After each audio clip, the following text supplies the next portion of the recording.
రెండున్నర సంవత్సరాల క్రితం జరిగిన మూవీ ఆర్టిస్ట్స్ అసోసియేషన్ ఎన్నికలు చాలా అన్ఫెయిర్గా అక్రమ పద్ధతుల్లో జరిగి మంచు విష్ణు మా అధ్యక్షుడిగా ఎంపికయ్యాడని భావించిన మెగా బ్రదర్ నాగబాబు అలాగే మరికొందరు సినీ ప్రముఖులు మా పదవులకు రాజీనామా చేశారు.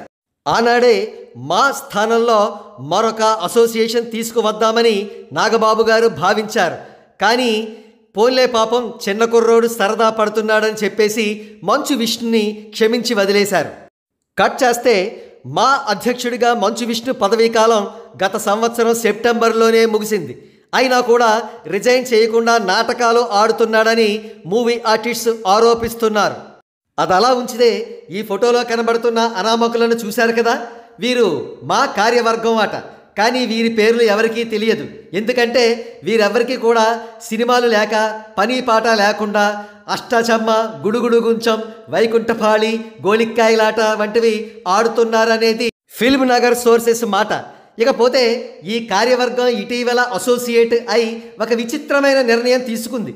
అదేమిటంటే తన టెన్యూర్ 2 సంవత్సరాల కాలంలో మంచు విష్ణు మా బిల్డింగ్ కట్టించలేకపోయాడు కాబట్టి అతడు మా బిల్డింగ్ కట్టడం పూర్తయ్యేంత వరకు కూడా మా అధ్యక్షుడిగా కొనసాగాలని వీరు నిర్ణయం తీసుకోవడం జరిగింది. ఇది పూర్తిగా ఏకపక్ష నిర్ణయం. అసలు మాకు ఎటువంటి రూల్స్ అండ్ రెగ్యులేషన్స్, బైలాస్ వంటివి ఏమీ లేవా? నిజమైన క్రేజీ హీరోలు, క్యారెక్టర్ యాక్టర్సు వీరంతా ఏం చేస్తున్నారు? ఈ పిచ్చి కార్యవర్గం ఇలాంటి పిచ్చి పిచ్చి నిర్ణయాలు తీసుకుంటుంటే వాళ్ళంతా కూడా ఎందుకు నోరు మూసు కూర్చున్నారు అనే సందేహం మీకు రావచ్చు.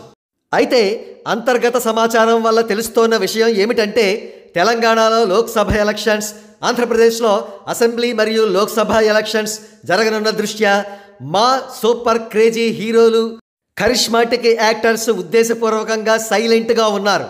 ఎప్పుడైతే ఎలక్షన్స్ ప్రాసెస్ కంప్లీట్ అవుతుందో అప్పుడు ఈ మా కార్యవర్గం బాడీ మొత్తాన్ని కూడా క్యాన్సిల్ చేయడమో లేదా ఒక సరికొత్త మా అసోసియేషన్ను రూపుదిద్దడమో జరగబోతోందట.